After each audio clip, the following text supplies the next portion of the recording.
Hello aspirants, welcome to Sleepy Classes. आज जो हम टॉपिक करने वाले हैं वो है सिटिंग अरेंजमेंट। तो काफी बार क्वेश्चन पूछा भी जाता है, काफी बार नहीं भी पूछा जाता है, बट हमारे लिए इंपॉर्टेंट है, इसलिए आज हम सिटिंग अरेंजमेंट का एक पार्ट देखेंगे, एक क्वेश्चन को देखेंगे कि क्वेश्चंस को कैसे अप्रोच करते हैं। तो देखो, क्वेश्चंस जो है आपके लीनियर रो में भी आ सकते हैं, सर्कुलर भी हो सकते हैं, राइट। सो आज हम जो करने वाले हैं वो है सर्कुलर। सो आओ सर्कुलर को देखते हैं कि सर्कुलर के लिए हमें अप्रोच क्या रखनी है और सर्कुलर के क्वेश्चंस आएंगे तो हम कैसे सॉल्व करेंगे।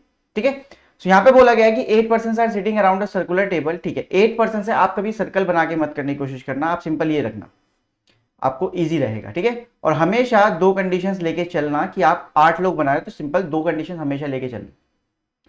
सम of them are facing inside and some of them are facing outside, तो मतलब कुछ अंदर देख रहे हैं और कुछ बाहर देख रहे हैं। F sits third to the left of L, तो F sits third to the left of L। कुछ इस तरीके से हमने रफली लिख लिया कि हमारे लेफ्ट में L के F है। ठीक है, अब इसका मतलब ये नहीं है कि इनसाइड देख रहा है या आउटसाइड देख रहा है, बस ये हमारी समझने के लिए है कि ये इसके लेफ्ट में F है। ठीक है, आगे बढ़ते हैं। G sits third to the right of M, G sits third to the right of M, तो third to the right of M। ठीक है, सेम बना रहे हैं, बट हम राइट और लेफ्ट की समझ रख रहे हैं कि कौन किसके राइट में और कौन किसके लेफ्ट में है। M who is facing inside, तो M कहां देख रहा है, अंदर देख रहा है, ये हमें समझ में आ गया।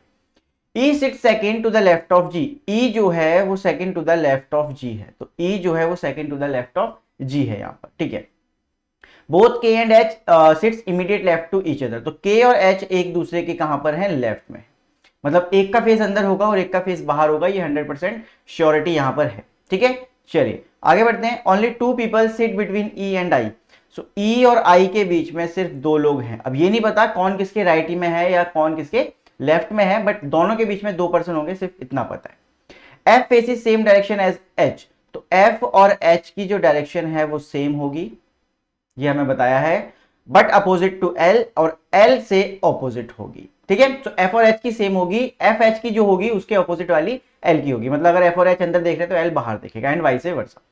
K sit second to the left of E, K sit second to the left of E, E का कहीं और भी था, देखो तो ये यहां पे समझ में आता है कि ये राइट में होगा E के। ठीक है, K and I facing same direction but opposite to G, तो K और I जो हैं वो सेम डायरेक्शन देख रहे हैं बट अपोजिट टू G, तो G से ऑपोजिट होंगे। ठीक है, तो यहां पे हमारे पास सारी इंफॉर्मेशन आ चुकी है कि K और I कहां देख रहे हैं, कौन कैसे है, कौन किसके लेफ्ट में है, कौन किसके राइट में। तो सबसे पहले आप क्या करोगे, रफली इन सब चीजों को लिखोगे और फिर ढूंढेंगे हम कि हमारे पास ज्यादा इंफॉर्मेशन कहां से मिल रही है, और देन हम उसको बनाने की कोशिश करेंगे। देखो ये चीज श्योर है हमारे पास कि M अंदर देख रहा है, तो हम इसे बना सकते हैं, राइट, कि M के राइट में थर्ड पर G है और M का फेस जो है वो इनसाइड है, तो हम इसे बना सकते हैं। तो M यहां पर 1 2 G यहां पर, सेम कंडीशन हम यहां पे बनाएंगे 1 2 G यहां पर, तो M और G वाली बात हो गई हमारी क्लियर। ठीक है, अब M या G से कुछ ना कुछ कनेक्ट जरूर हो रहा होगा, तो उसको हम बना लेते हैं। तो G का E के साथ कनेक्शन हमें बताया गया है कि G के लेफ्ट में E है। अब देखो ऐसा हो सकता है कि G का फेस बाहर हो तो E यहां पे आ जाएगा, हो सकता है G का फेस अंदर हो तो E यहां पे आ जाए, तो दोनों बातें हो सकती हैं, इसलिए दोनों कंडीशन हम उठा के चलते रहेंगे साथ में। ठीक है, चलो अब ये वाली बात भी हो गई। अब E का कहीं और भी कनेक्शन है, यस, E और K के बीच में भी एक का ही गैप है, तो देखो K यहां नहीं आ सकता, तो इसका मतलब K यहां जाएगा, यहां नहीं आ सकता K, तो K यहां जाएगा। अब बोला गया था कि E के लेफ्ट में है K, तो उस अकॉर्डिंग हम फेस कर लेंगे कि E का फेस बाहर होगा और इस वाली कंडीशन में E का फेस अंदर होगा, तभी वो K के मतलब K उसके लेफ्ट में आ पाएगा। तो ये वाली कंडीशन भी होगी, तो जो भी बनता जाए उसे हम काटते जा रहे हैं, राइट, जिससे कि हमें याद रहे कि कौन सी बात हमने लिख ली है और कौन सी बातें हमारी रहती है। चलो आगे बढ़ते हैं। K बन गया, K और H का हमें पता है कि immediate left of each other है, इसका मतलब है कि दोनों एक दूसरे के एडजेसेंट बैठे हैं, राइट। सो K और H एक साथ होंगे इसका मतलब, और दोनों एक दूसरे के लेफ्ट में है, तो उस हिसाब से हम फेस को देखेंगे कि K का फेस अंदर होना चाहिए और H का फेस बाहर होना चाहिए, तभी दोनों एक दूसरे के लेफ्ट में आ पाएंगे। सेम यहां पर, राइट, सेम यहां पे होगा कि K के लेफ्ट में H हो गया और H के लेफ्ट में K हो गया, तो ये वाली बात भी हमारी हो जाती है, राइट।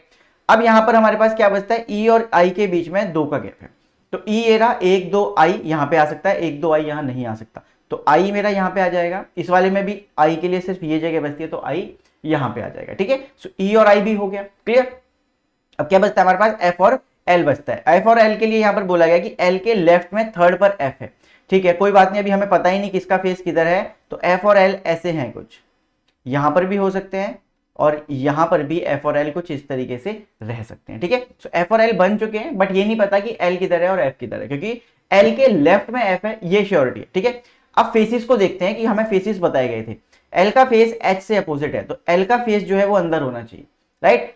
अगर एल का फेस अंदर है तो लेफ्ट में एफ होना चाहिए। तो अगर मैं यहां पर अंदर फेस करता हूं, राइट, सो अगर यहां पर अंदर फेस करते हैं तो लेफ्ट इधर हो जाएगा, फर्स्ट सेकंड थर्ड यहां पर एफ नहीं आ पाएगा, तो इसका मतलब है कि एल यहां पर होगा। तो अगर एल यहां पर है तो फर्स्ट सेकंड थर्ड पर एफ है, तो यहां पर एफ हो जाएगा, ठीक है।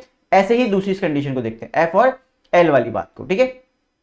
हमारा एच बाहर देख रहा है, इसका मतलब एल को अंदर देखना पड़ेगा, राइट। एल अंदर देखेगा तो 1 2 यहां पर नहीं आ पाएगा, एल अगर अंदर देखेगा तो 1 2 3 एफ आ जाएगा। तो यहां पर हमारे पास एल होगा और यहां पर हमारे पास एफ हो जाएगा, राइट। ये बात हमें समझ में आती है यहां पर कि एल के लेफ्ट में बनाना था, और एच और एल का जो फेस है वो ऑपोजिट है, राइट। और एफ और एच का सेम है, तो एफ कहां पे देखेगा, बाहर, और इस वाली कंडीशन में भी एफ कहां देखेगा, बाहर। ये वाली बात बन जाती है हमारी, राइट। ये भी हमारा सब कुछ क्लियर हो गया। अब हमें के, आई और जी के लिए जानना है कि हमारा बन पा रहा है या नहीं। सो के और आई जो है वो सेम देख रहे हैं, तो के यहां अंदर देख रहा है तो आई भी अंदर देखेगा, यहां के अंदर देख रहा है तो आई भी अंदर देखेगा। आई और जी का क्या होना चाहिए, ऑपोजिट होना चाहिए। तो देखो आई अंदर है, जी भी अंदर है, तो इसका मतलब ये वाली कंडीशन हमारी गलत है। आई अंदर है, जी बाहर है, इट मींस कि ये वाला अरेंजमेंट हमारा बिल्कुल सही है। तो अब जो भी क्वेश्चंस आएंगे हम इस अरेंजमेंट के बेस पर उसके आंसर्स करने वाले हैं, ठीक है। तो पहला है, who among the following person sit immediate right of के। तो इमीडिएट राइट ऑफ के कौन है, हमारे पास एम है। सो हमारा जो आंसर हो जाएगा ऑप्शन नंबर सी, एम हो जाएगा, राइट। कि इमीडिएट राइट ऑफ के कौन है, एम है। How many person sit between I and के व्हेन काउंटेड लेफ्ट ऑफ आई। तो आई के लेफ्ट से काउंट करते हुए हमें देखना है, तो 1 2, तो आई और के बीच में 2 पर्सन है अगर हम लेफ्ट ऑफ आई काउंट करते हैं। Option number D is the correct answer. Who among the following person faces M. अब फेसेस एम का मतलब है कि दोनों का फेस एक दूसरे की तरफ होना चाहिए, तो एम और एल एक दूसरे के ऑपोजिट हैं और दोनों एक दूसरे को फेस कर रहे हैं। It means option number A, L is the correct answer. M और एल फेसिंग ईच अदर। देखो एक चीज यहां पे समझ लेना, फेसिंग का मतलब होता है कि दोनों का फेस ऐसे होना चाहिए, ऑपोजिट का मतलब होता है कि ऐसे भी हो सकता है फेस और ऐसे भी हो सकता है, ठीक है। तो इस चीज का ध्यान रखना। Which of the following statement is true about H? H के बारे में कौन सी बात सही है। L sits third to the right of H. Check करते हैं, L sits third to the right of H. No. Next is F is an immediate neighbor of H. F और H साथ है, ये ऐसा कहना चाह रहे हैं, नहीं, ऐसा भी नहीं है। H faces inside, H is facing outside, तो ये बात भी गलत है। H sits immediate left of the one who sits second to the left of G. तो G के लेफ्ट में जो सेकंड पर है उसका इमीडिएट लेफ्ट में है, ठीक है। तो जी के लेफ्ट में सेकंड पर कौन है, ई है, और उसके इमीडिएट लेफ्ट में एच है। Yes, it is true. So option number D is the correct answer. So ऐसा ऑप्शन आपके सामने वहां पर मिल सकता है।